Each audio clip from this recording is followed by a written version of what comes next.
تمام. نسمع حاجه للشيخ عباس طيب، بس ايات ايه قليله ماشي عشان نسمع انشاء كمان. اتفضل.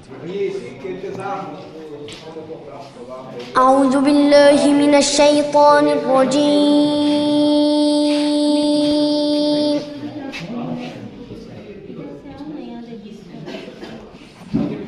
وأشرقت الأرض بنور ربها ووضع الكتاب وجيء بالنبيين